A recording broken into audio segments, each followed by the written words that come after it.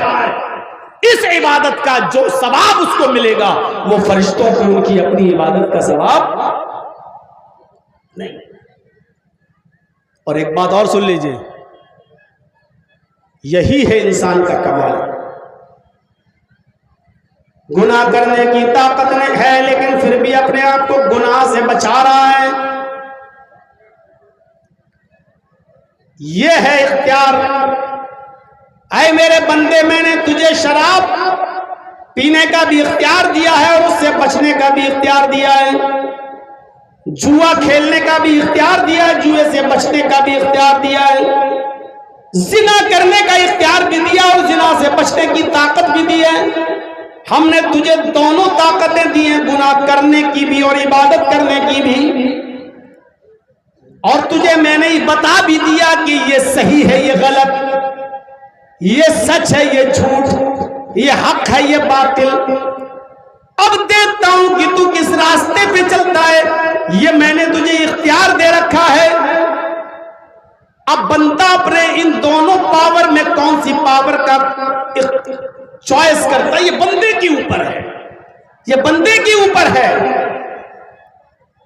اس لیے اللہ کو ایسی مخلوق کی ضرورت نہیں تھی جو 24 گھنٹے عبادت کرتی رہے اور اللہ سے دعا مانگتی رہے اور اس سے کوئی گناہ نہ ہو اور بس عبادت ہی میں پڑی رہے۔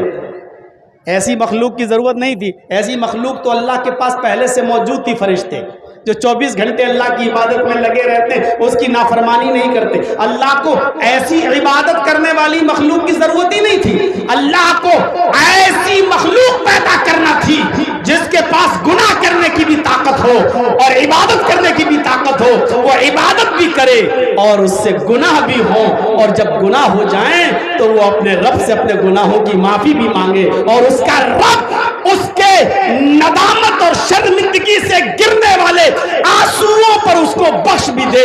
اللہ کو ایسے مخلوق کو پیدا کرنا تھا، اس لیے اس نے انسان کو پیدا کیا ہے، ہمیں اور آپ کو پیدا کیا ہے۔ اور ساری دنیا کا انسان اگر فرشتے بننے کی کوشش کرے گا اور چاہے ہم سے کوئی گناہ نہ ہو تو ایسا ہو ہی نہیں سکتا، اور اگر کوشش کیا تو اللہ اس قوم کو ہلاک و برباد کر دے گا۔ تو پورا نیک بننے کی کوشش کر رہا ہے، ایک بھی گناہ نہیں۔ ایسی مخلوق تو تھی میرے پاس۔ جب تو عبادت کر رہا ہے تو ہم سے مانگے گا کیا؟ مغفرت کیسے مانگے گا؟ اللہ کہتا ہے کہ میں اس قوم کو ہلاک و برباد کر دوں گا، یستبدل قوما غیر قوم، اس کی جگہ پر دوسری قوم کو ہم لائیں گے جو نیکیاں بھی کرے گی اور گناہ بھی کرے گی، اور گناہ کرنے کے بعد اپنے رب کے سامنے گڑ گڑائے گی اور معافی بھی مانگے گی، توبہ بھی کرے گی، اور ہم اس کی توبہ کو قبول بھی کریں گے۔ ایسی مخلوق کی ضرورت تھی۔ اسی لیے تو نماز میں بار بار بتایا جا رہا، مغفرت مانگو، اللہم اغفر لی وارحمنی واہدنی وعافنی وارزقنی واجبرنی۔ اور اس کے ساتھ ایک دعا اور پڑھ لو، اللہ کے نبی سے وہ بھی ثابت ہے۔ ایک حدیث میں آیا اللہ کے نبی ایک لفظ اور پڑھا کرتے تھے، وہ کیا تھا؟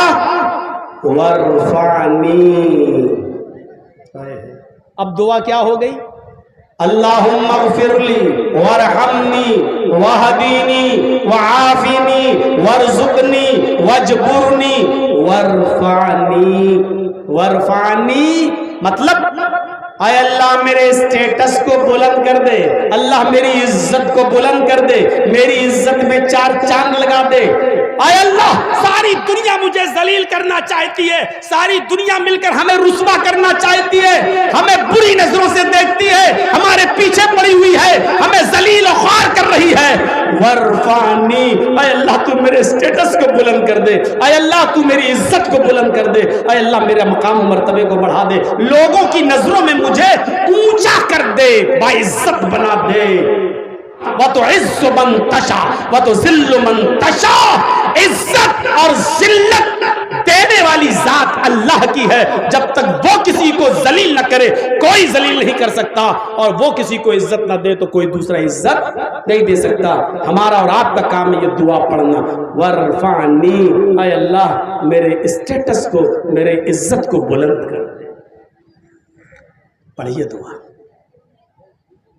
اب آپ دیکھ لیجئے پوری نماز، اللہم باعد بینی و بین خطایا، کھڑے ہیں تو اللہ سے مغفرت مانگ رہے ہیں، رکوع میں سبحانک اللہم ربنا و بحمدک اللہم اغفر لی، اللہ سے مغفرت مانگ رہے ہیں، سجدے میں سبحانک اللہم ربنا و بحمدک اللہم اغفر لی، مغفرت مانگ رہے ہیں، سجدے کے بعد بیٹھے ہوئے ہیں، دوسرے سجدے میں جانے سے پہلے رب اغفر لی، رب اغفر لی، اللہم اغفر لی وارحمنی وہدینی وعافنی وارزقنی واجبرنی وارفعنی، دعا مانگ رہے ہیں۔ اب اس کے بعد بھی بیٹھے ہوئے ہیں، اب سلام پھیرنا ہے آپ کو نا، دو چار رکعت پڑھنے کے بعد سلام پھیرنا ہے، تو سلام پھیرنے سے پہلے آخر میں سلام پھیرنے سے پہلے پھر وہی دعا، اللہم انی ظلمت نفسی ظلما کثیرا ولا یغفر الذنوب الا انت فاغفر لي مغفرۃ من عندک وارحمنی انک انت الغفور الرحیم۔ اب سلام پھیر دیجئے، السلام علیکم ورحمۃ اللہ، السلام علیکم ورحمۃ اللہ۔ نماز میں تھے تو مغفرت مانگ رہے تھے، نماز میں تھے تو مغفرت کی دعا کر رہے تھے، اب نماز پڑھنے کے بعد سلام پھیر دیا،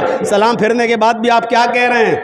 اللہ اکبر، استغفر اللہ، استغفر اللہ، استغفر اللہ۔ نماز میں بھی مغفرت اور نماز کے بعد سلام پھیرنے کے بعد بھی مغفرت۔ غور کرو، ظہر میں یہی، عصر میں یہی، مغرب میں یہی، عشاء میں یہی، فجر میں یہی۔ 40 سال کے بعد آپ نے نمازیں پڑھنا شروع کی، 80 سال کی عمر میں آپ کا انتقال ہو گیا، 40 سال سے 80 سال تک آپ زندہ رہے، یہ 40 سال میں ظہر، عصر، مغرب، عشاء، فجر، ہر وقت آپ نے مغفرت کی دعا مانگی۔ اس 40 سال میں پڑھی ہوئی جانے والی نمازوں میں اگر 40 سال کی پوری زندگی میں اگر ایک بھی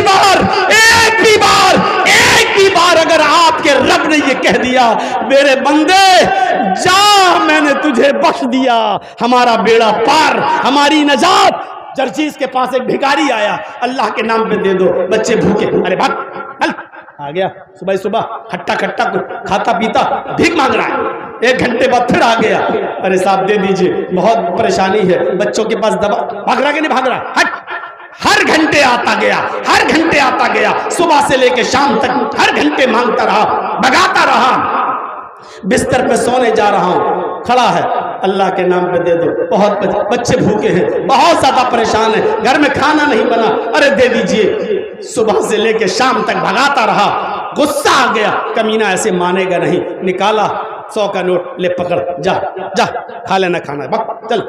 میرے بھائیوں، صبح سے لے کے شام تک آپ کو بھی رحم آ جاتا ہے فقیر پر، اور پھر آپ اس کو دے ہی دیتے ہیں۔ آپ نے 40 سال تک نمازیں پڑھی ہیں، 40 سال سے لے کے 80 سال تک برابر نمازیں پڑھی، اللہ نے کبھی نہیں بخشا، کبھی نہیں کہا، لیکن اگر ان 40 سالوں میں ایک بار بھی اس نے یہ کہہ دیا کہ میرے بندے جا میں نے تیری مغفرت فرما دی، ہمارا بیڑا پار، ہماری نجات، جنت ہمارا مقدر بن جائے گی۔ اس لیے کیا کہا؟ سارعوا الی مغفرۃ من ربکم، اپنے رب کی مغفرت کی طرف دوڑو، اپنے رب کی مغفرت کی طرف جلدی کرو، مانگو یہ دعائیں۔ اب دوسری چیز ہو تھوڑا سا، وجنت، اور جنت کی طرف لپکو، جنت کی طرف جلدی کرو۔ جنت مل گئی، جنت رات کے 2 بجے تک جلسہ سنو اور گھر جانا، فجر کی نماز چھوڑ دینا، کیوں بہت بڑا ثواب کا کام کر کے آئے، رات بھر جلسہ سنا تھا سارے مولویوں کا۔ جنت ایسے نہیں ملتی ہے، جنت اتنی آسان نہیں ہے، تو بہت آسان، لیکن اتنی آسان بھی نہیں کہ بس کچھ نہ کرو اور مل جائے. ہماری ماں بہنیں آئی ہیں, ذرا سنیں. المرأۃ اذا ماتت, کوئی عورت اگر مر گئی, کسی عورت کا انتقال ہو گیا, وزوجها عنها راض, اور اس کا شوہر اس سے خوش تھا. عورت مری لیکن مرنے سے پہلے اس کا ہسبینڈ اس سے خوش تھا. دخلت الجنہ, تو یہ مرنے والی عورت جنت کے اندر داخل ہوگی. اس کا مطلب کیا ہے؟ لڑائی لڑ کے گئی, اپنے مائکے میں رک گئی, بیمار ہو گئی اور وہیں مر گئی اور شوہر ناراض رہا, تو ایسی عورت جنت کی خوشبو بھی نہیں پائے گی. بہت آسان نہیں ہے. اللہ کے نبی صلی اللہ علیہ وسلم سے ایک بار حضرت فاطمہ لڑکے چلی آئی تھی, حضرت علی سے. علی سے کون؟ بیٹی نبی کی, علی کی بیوی فاطمہ علی سے لڑکے چلی آئی. کسی بات پہ ہو گیا, میاں بیوی ہیں, برتن کھڑکتے ہیں, تھوڑی سی کسی بات پہ نوک جھوک ہو گئی اور غصے میں حضرت علی کا گھر چھوڑ کے اللہ کے نبی کے گھر میں اپنے مائکے میں اپنے نبی کے پاس چلی آئی.